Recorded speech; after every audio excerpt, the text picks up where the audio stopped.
za sobą, muszę skoczyć tu i tam. Nikt nie ma prawa walić w Chase'a.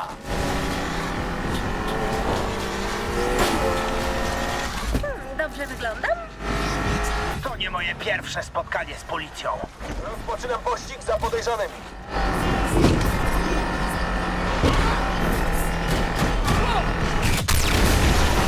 Myślisz, że wygrasz w tym pojeździe? Martwisz się? Odrobinę. O ciebie. Uważaj, jestem blisko. Zaczynamy. Ta łajza nas załatwiła.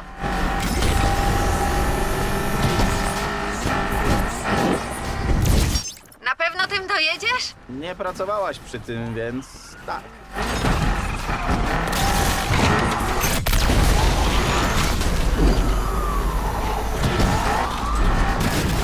Centrala, obrywamy.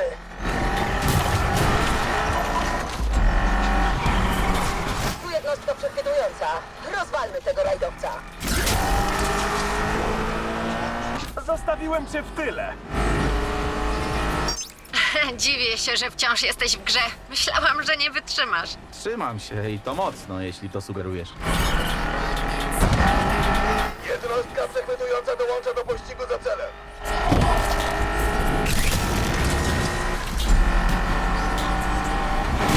Na przyszłość staraj się mnie unikać. Okej. Nie powiesz nic o moich szansach? Wybacz, nie mam czasu. Mogę znów cię zignorować? Reputacja warsztatu jest w dobrych rękach.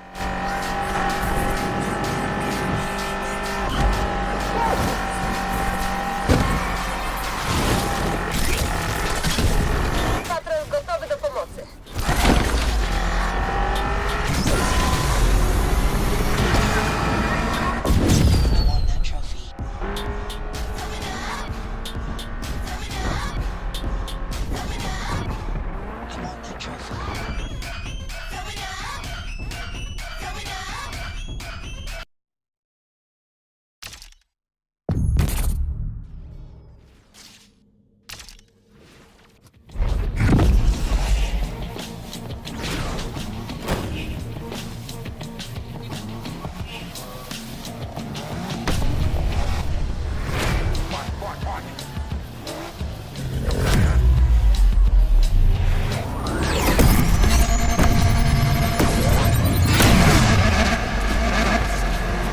Myślisz, że masz ze mną szansę? To urocze. Chyba mamy towarzystwo. Centrala, ścigam tych ulicznych kierowców. Nieźle, co?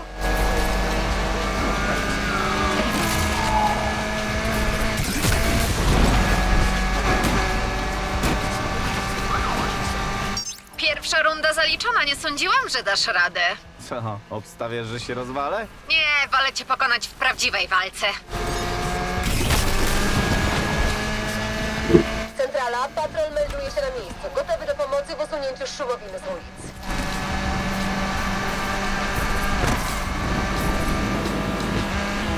Ta łajza nas załatwiła. Nie przejmowałbym się tym. Mogę odrobinę ułatwić ci zadanie. Tak? Niby w jaki sposób? Pojadę tyłem? Spróbuj, może poprawisz swój czas. AWD się melduje.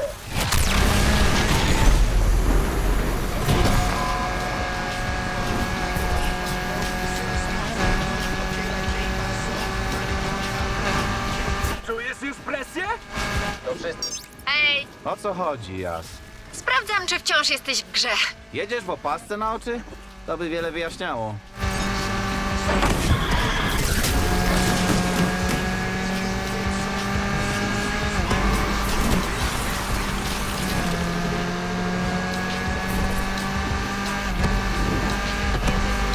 Wypadamy z pościgu, cholera! Martwisz się, że wygra mi z gardę to auto? To ty lepiej się skup, jeśli nie chcesz się rozbić. No, skupiam się. Na wygraniu mojego samochodu. Stać cię na więcej, choć patrząc na to, jak jeździsz, to nie wiem.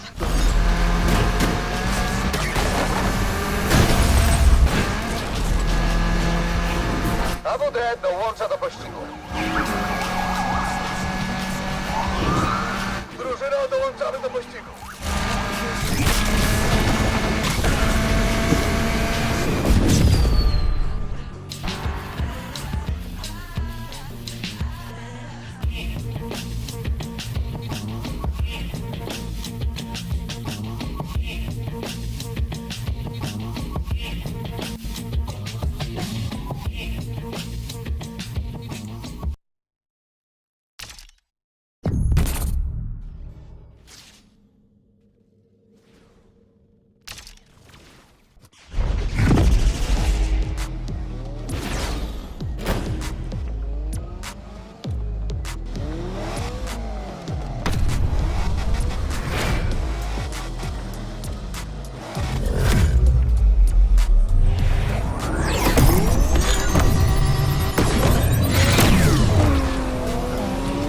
Możemy mieć to już za sobą? Muszę skoczyć tu i tam.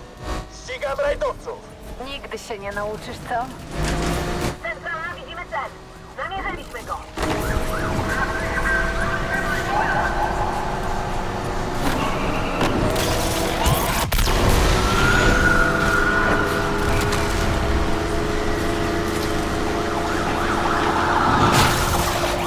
Co jest, Jaś?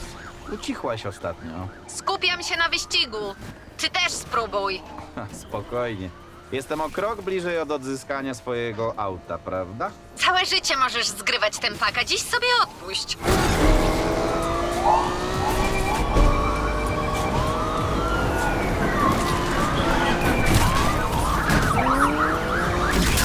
Stajniak na miejscu. Damy radę.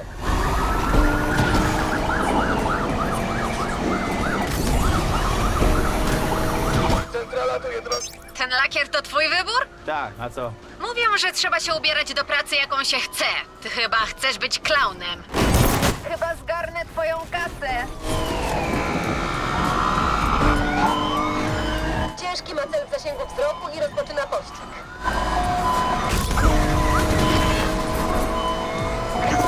Cel wyeliminował jednostkę przechwytującą z pościgu. Lepsi od ciebie też ze mną przegrywali. Hej, Jas, pamiętaj, żeby wyczyścić wnętrze, zanim go odbiorę. Nie znoszę smrodu porażki. Naprawdę myślisz, że wygrasz, co? Ja nie myślę, Jas. Racja, ty nie myślisz.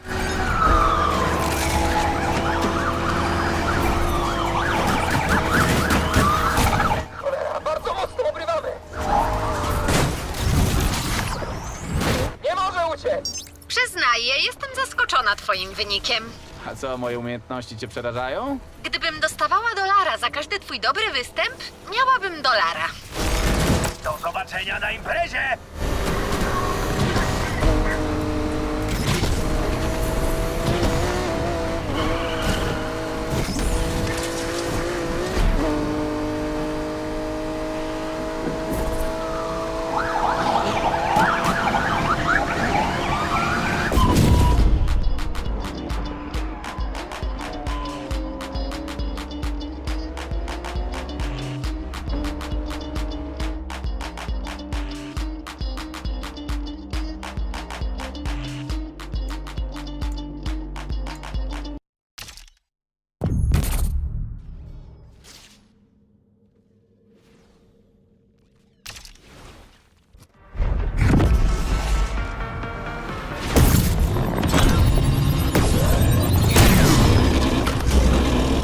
Nie pozwolę ci wygrać tego samochodu.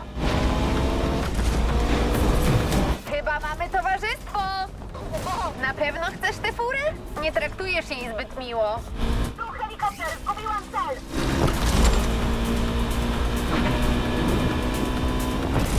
Jednostka przechwytująca jest gotowa to zakończyć. Tu jednostka przechwytująca. Pomożemy wam dorwać tę gnidę.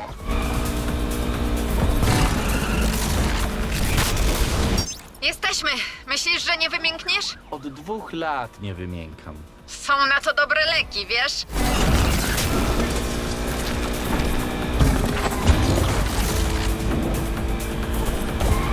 Uważaj, jestem blisko! Centrala, poszukiwany wóz wyeliminował nas z pościgu.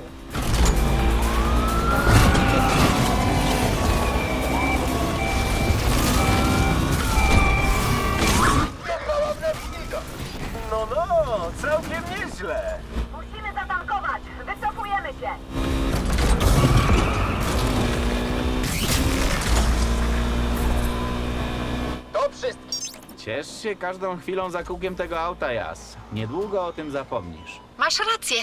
To cudo powinno stać w muzeum. Tudzież jedziemy za tą Kanadią. Poszukiwany wóz znowu w polu widzenia.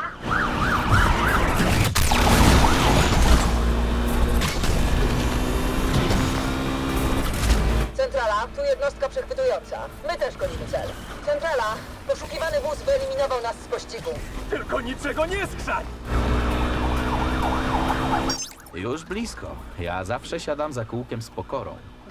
Dobra, możesz sobie gadać do woli. Patrzcie, walczy.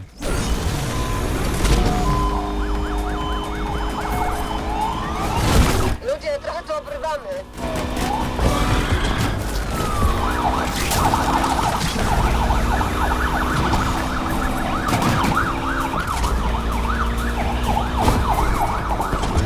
Poszukiwany wóz znaleziony. Już więcej nie stracimy go z oczu. Ostatnia prosta. Prawie widzę linię mety. To na pewno linia mety? A na pewno. Za chwilę ją przekroczę.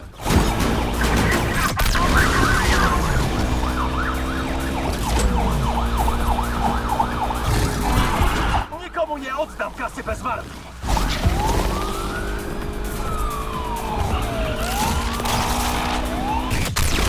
Spokojnie. Jednostka przechwytująca rusza do pomocy. Ta kanalia nie może zwiać.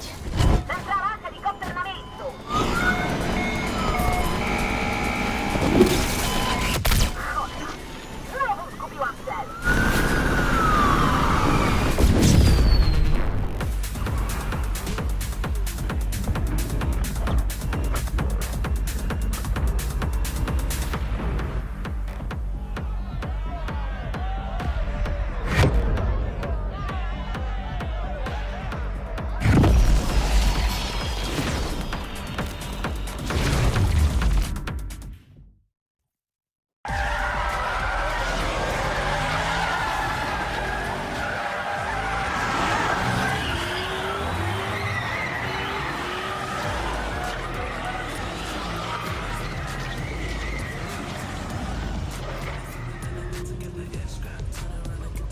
Jas! To było genialne! Udało się!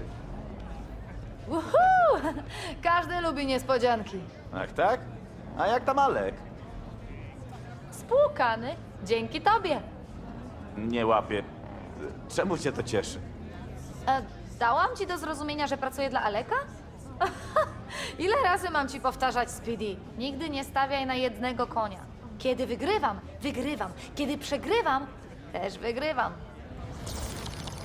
Zapamiętaj to, Jasmine. Lojalność jest przereklamowana. Nie. Nie jest. Ej, ziomek, podrzucisz mnie. Hej! Jest twój. Tylko ostrożnie. Ma większego kopa niż 2 lata temu. Kopa. Wiesz, Rydell chętnie by zobaczył, ile pracy w niego włożyłaś. Myślisz? No i ktoś musi odprowadzić mój wóz do warsztatu. Tylko się nie zgub.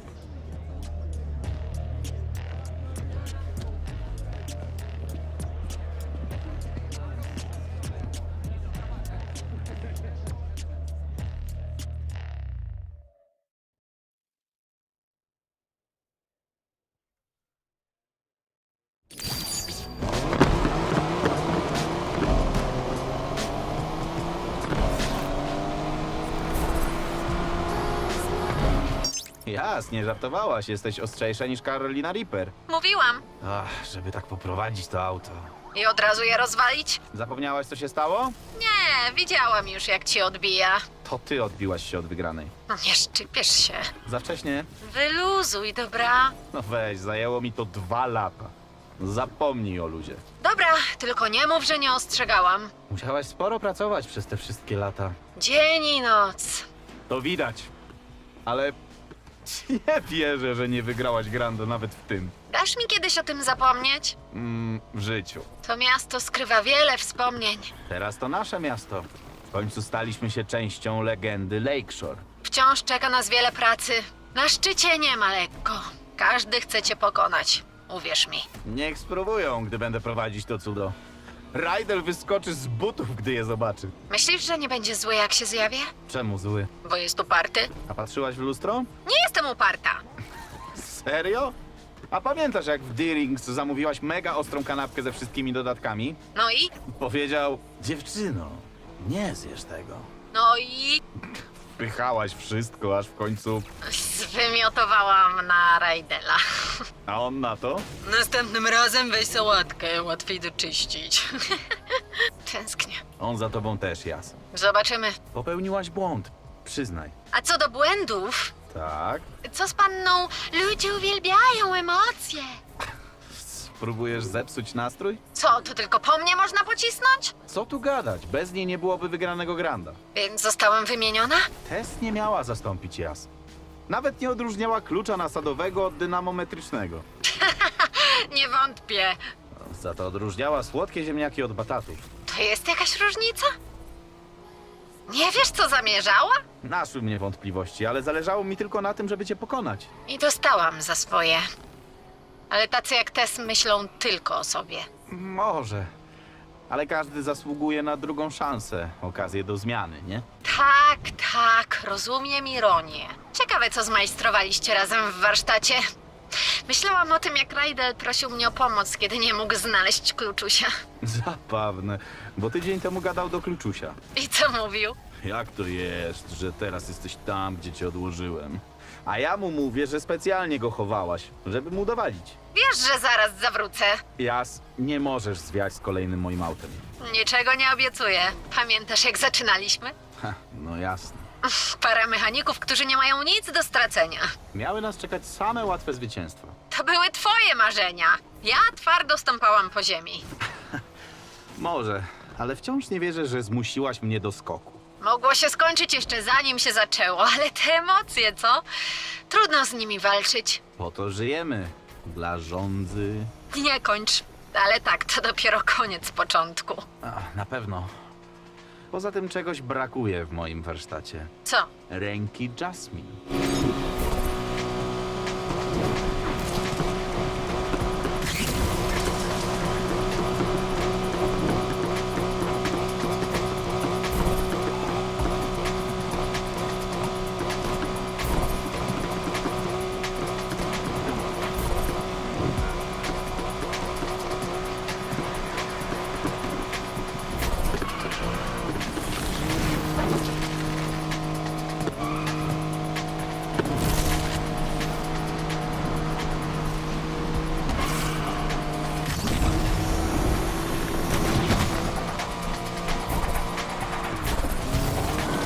Nie dajcie tej kanali uciec!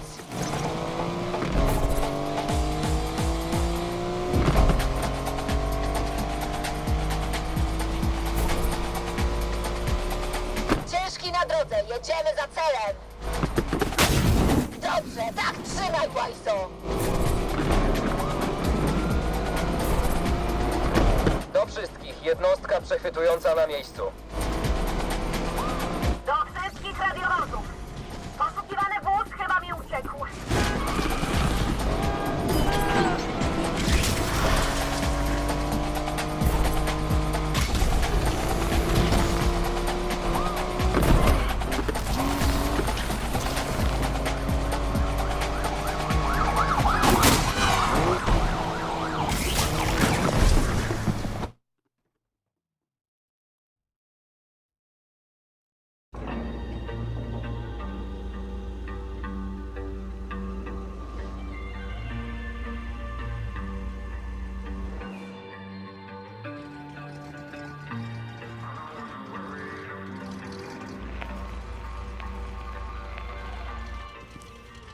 Patrz, kto tu jest. Wygląda ślicznie. Pachnie też. Rajdel, ja... Sprężarka zwalona. Gość próbował sam to naprawić. Mówiłem mu. Teraz muszę odkręcić to, co tu zrobił. Powinien był cię słuchać. Wrzut na tyłku. Jak tam w Heights? Tak sobie. Wyjąłeś najpierw turbo? Od kiedy to robisz wszystko jak należy? No. Kiedyś trzeba zacząć.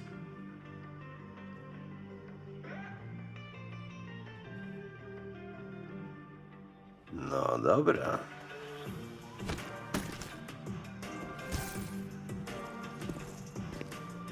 Lakeshore, uważajcie.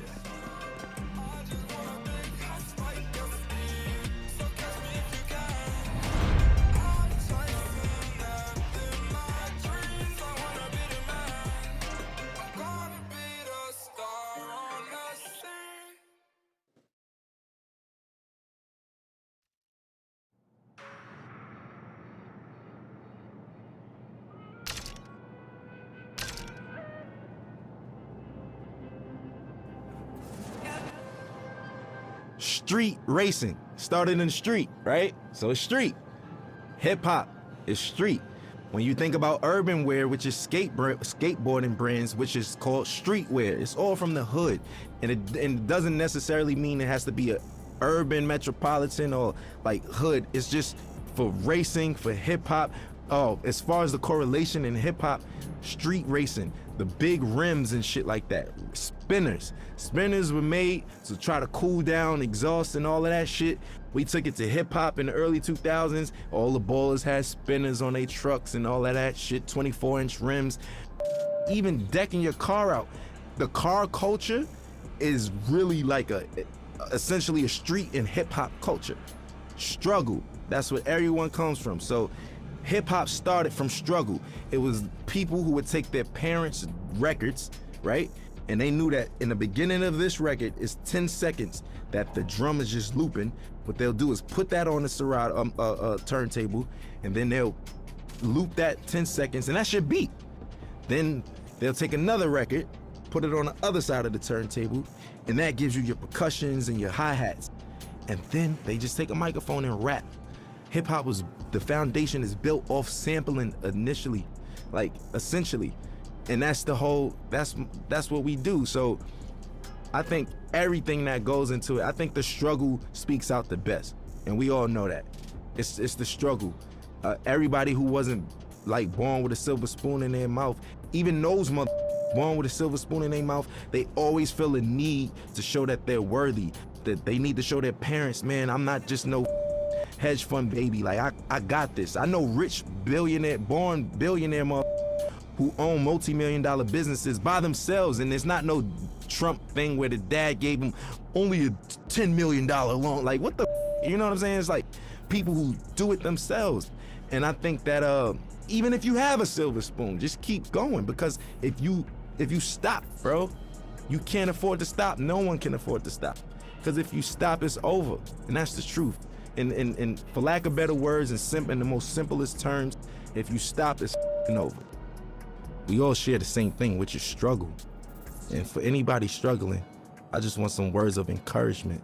ASAP, meaning always strive and prosper. It's not what you think. It's not as soon as possible, but we took a positive riff on and put a spin on something that meant quickly.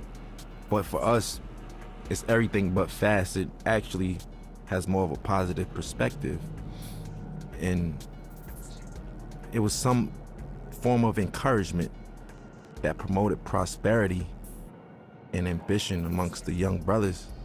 There's a lot of people where I come from who have a lot of capabilities and different backgrounds, but we never really exercise those tools or anything like that because we're so stuck in our situations or trying to live up to a facade that was, put in front of us that we got to live up to and other people's expectations. I think always strive to prosper is just creating your own path for your own destiny, but not going rogue and not giving up. It's always about the encouragement. I think the message for striving is it's easy. It's because it's so easy to give up. It's so easy to give up.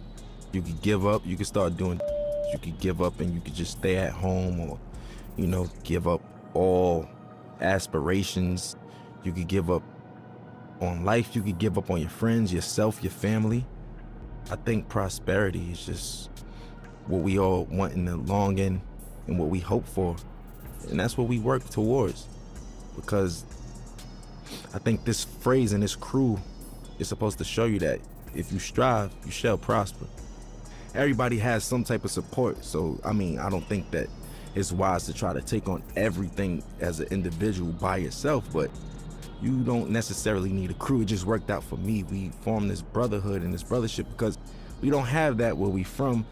You know, every time there's always an organization of guys from the urban community getting together, we labeled as a gang or some type of terrorist party or something like that. You know, we just wanted to do something positive. We're not saints, but at the same time, we're not cold-blooded sinners, and it's really all about just getting your dreams out there, man. And I think that I'm an advocate for that. You know, I advocate for that. I think I'm a catalyst for change. I think I'm a catalyst for, you know, striving and prospering and doing it how you want to do it your way, because everything about me is unorthodox, man. My style, the way I talk and everything, but I mean, it works. And I just want to encourage people to be them, whatever that may mean. And whatever your goal is set to be, to try to accomplish that. That's the purpose of it. And I think that's the pursuit of happiness in life. People don't get to know that I'm human just like them. I go through struggles just like them. I go through frustrations and everything. As far as my accolades and accomplishments go, it wasn't easy, you know, and like I said, I'm just as normal as everyone else when it comes to that matter. People just assume once you're on superstardom that you kind of don't bleed or, you know, or shit or sleep or anything. But for me, it's more so just making it, just showing people that we're all relatable in the same sense, that we all are the same in the same sense, because I deal with everyday struggles just like anybody else. Most of the time, a common person only correlates struggle to economic problems or, you know, financial problems, but everybody has problems regardless of if it's economical or not. So what would you do if you had the mindset that you have now and the knowledge that you've gained throughout the years, and you could kind of like teleport back to your old self back in, you know, 2007 and whatnot? I wouldn't change anything. I think that those struggles is what got me here in the first place, right? And I don't think that my destiny was written in another way. So I kind of feel like the purpose of everything happening is meant to happen in that sense. As far as the keys to the game, and what I will say is that every game, every category, every margin changes. Everything. Some things change back to its original state, and some things change in hybrid to a whole nother state. Or, you know, the evolution keeps going with everything. Some things are in style in the 60s and it comes back in style in the early 2000s, and so, you know, so on and so forth. The game always changes. I think the best thing to do is just try to adapt with that, but still being yourself, you know, because there comes a time and place where I don't think a lot of people, you know, they forgot what it is to be an entertainer for the most part. Nowadays, being an entertainer is more so being a clout chaser, or being somebody, for, you know, lack of better words, somebody that's always in the public eye for no good reasons, for all the wrong things, you know, for all the wrong reasons. And staying true to it. For instance, I'll give you an example of what I mean by that, because that was a vague statement. Nowadays, TikTok is what every artist has to appeal to. Rapper, singer, pop artist. You have to go viral on TikTok. There's artists that don't even have a platform on TikTok, and they're big, you know, such as myself. I'm barely on it. I check it out to, you know, for entertainment purposes like everyone else, but I don't really utilize it for my career as I should be. Now, I'm not opposed to it, but people's music is changing nowadays, and it's more appealing to the algorithm of TikTok. So will it grasp your attention in the first 15 seconds, or would you swipe past it? Will it do this? Will it? All of those factors don't even matter to me, especially when I'm making music, because I know the name of the game is to stay with the time and flow and new swagger and pace of things, because there's always a radical change in whatever you do in any industry. But I'm gonna stay true to myself, because once all of the 6ix9ine and the clout chasing stuff is all said and done, and you know, those guys can't do shows and this and that and this and that, this the legacy artists who are there, who knows the difference between changing time and adaptation. And that's the point I'm trying to make. for me, morally, I just want my son to be open-minded, creatively, everything, you know, personally. I just want him to be open-minded.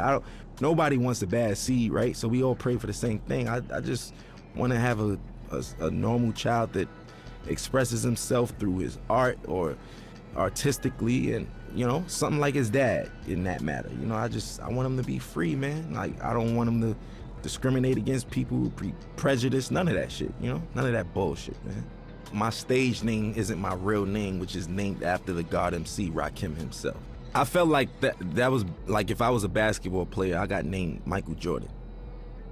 You know, that's like somebody in this day and age being named Jay-Z or Kanye, like, you know? Like, that's what that's equivalent to. I felt those shoes were so big to fulfill. I felt like I needed to earn my right to even call myself that. Just me, personally. Internally, I felt that way, and I got his okay, and, you know, my nickname I got from Mos Def, Pretty Flacco. His is Pretty Flacco Bay, that's why yeah, so I get all my names from, like, rappers and stuff, and as long as I get the green light, I run with it, and I just try to make them proud within my legacy and lineage. Like, I just want to do the right thing and knock down doors that they never did and accomplish things that they never thought that they could do, because whoever comes after me got to do it bigger and better, you know, and that's all I want to do is just make sure that we line it up for long legacy in this genre, man. We still strong, going on 40 years, man. We still here. I want to make everybody proud, you know? That's just me. I'm eager to do that. I want to make everyone proud, honestly, you know, and even you guys, just being able to say, I worked with that guy. You know what? I respect his shit. I like his shit. I'm proud of that kid. Like, I with him. That's what I want. That's what I'm in it for. That's what I do it for. You know what I'm saying? And that's never going to change. I'm never going to be too egotistical to say, oh, you know, I'm richer than the rappers I was named after, and I did this and that, and I don't give a, you know, that's just whatever.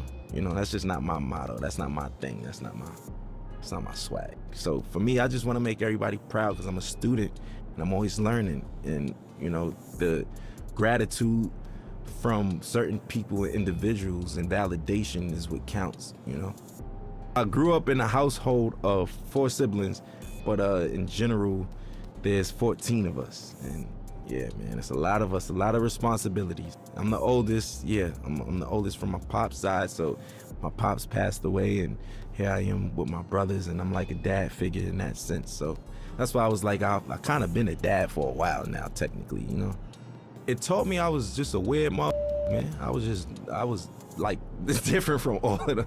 I was a strange one, you know what I'm saying? Like, I like the weird shit, like music that people wouldn't even suspect me to like. Like, what kid you know like Bob Dylan and Buddy Holly and these motherfuckers and shit, you know what I'm saying? Like, listening to Bob Marley and Buju Banton, and I don't know. I'm just, do you, because where we from, it's supposed to just be, yo, I only listen to motherfuckers.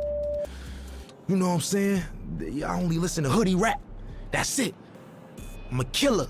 You know what I'm saying? That's the attitude. But now it's just like, if you're not on that, you advocate for and all that. If not, it's just, you know, it's braggadocious shit. Not to say that I don't have that in my rhymes. That's just the culture we come from. But I think that there's more to me than just like that layer of just braggadocious, lackluster shit, you know, that everybody's doing, and the layers go way deeper than that, you know. And I want you to invent your own style, right? On top of that, your rapping capabilities have to be God level. And when I say that, I mean you got to be able to go on your index and pick different flows, different cadences, and, you know. Also, I think what makes you a really, really, really dope MC today is when so many people from different backgrounds with you and can relate to you or listen to you, you know. And it's just like so many people speak to one demographic or target one demographic, but when you have that wide range of just different people and different backgrounds that come together and can agree upon like the body of work or just that artist in general, I think that's what makes you like God MC and somebody who doesn't do the whole bells and whistles cheat code clout thing, like, you know. That's just it. I was on my way over here and I was talking to my boy, and we was just talking about how the kids are now like saying like, you know, Future had a way better album than Kendrick Lamar, and nobody wanted to listen to Kendrick. And I was flabbergasted. Like, what the? You know what I'm saying? Like, I'm trying to figure out what day and age am I living in that people's, like, granted, you could like Future over Kendrick, but where do you get off saying Kendrick is ass and his music is mid? Inspiration. That's what makes a dope MC. Look, if you can inspire motherfuckers and shit like that, yes. So individuality, rapping capability, a sign of development and being mature, and last but not least, inspiration, man. If you can inspire, you know what I mean, people from different backgrounds and all that shit, and reach on those people, that's what I feel like is like technically God MCs. You know, life throws you lemons. I make Sprite remix while everybody's drinking lemonade and shit. You know what I'm saying? Like, I just like to make the best of each situation. You can't stop, man. Life is gonna throw you lemons. There's gonna be days that you just feel like you can't even get out of bed. Today was one of them, you know what? Everybody on the screen laughing and shit, but it's true. It's true though, you know, it's just like, it's one of those things where what keeps me going is the passion to create. I know that I feel like a genius, right? And I know that's some real self-centered shit to say. Within my own right, what I do, I feel like I mastered a lot of the things that I do. And within those margins, I feel like I'm a genius in that realm. And I wake up every day for change, man. I want to invent something new. I want to design something new. I want to say something new. I want to direct something new. I want to write something new. I want to do something that's going to inspire older than me, younger than me. You know, that's why I want other my age or younger or older to do the same thing. Keep it going. We all got to be inspired, man. You know, it's just like, I'll use this for example. Like, if Need for Speed gave up, they would have gave up a long time ago, because we got Grand Theft Auto, we got Gran Turismo, we got this, that. What the does that mean? I don't have nothing to do with Need for Speed. You get what I'm saying? I'm trying to make an analogy connect out of this, but you get what I mean? You still keep going, and we gonna make the best out of it. You make the best out of it, not saying, oh, we making the best out of a shitty situation. No. I'm saying you make the best out of what the best is, you know, and that's what I want to do. And that's what gets me up every day. My folks in there could tell you, every day my conversations, when I was 16, where the hoes at? Where the bitches at? Where the girls? Yo, you going shopping? Oh, I ain't got no money. That was it. Now, what's the new designs? Yo, did you see this video? Look, we should do this. Hey, this would be dope on stage. My boys give me, like, that's just where I am now. And that's what wakes me up. I hope I'm not being too boring right now, but it's the truth. I want people to know that, especially about me, I have insecurities, I have obstacles, I have ambitions, and I have failures, just like everybody else, just like all of us. And best part about life is waking up to be able to accomplish it again and do better. And that's it for me, man. And I know it sounds positive, and that's the truth though. And I hate to sound so boring and shit, but it's the truth. You feel me? Like, that's it, man. That's what we in it for. And I want to encourage the young motherfuckers and people who even from other cultures that just get into the culture. It's never too late. You know, I just want to encourage people who all share struggle or is sharing a struggle, even trying to accomplish anything, man. I just want to give them that ambition, man. Some words of encouragement. Always strive, always prosper, man.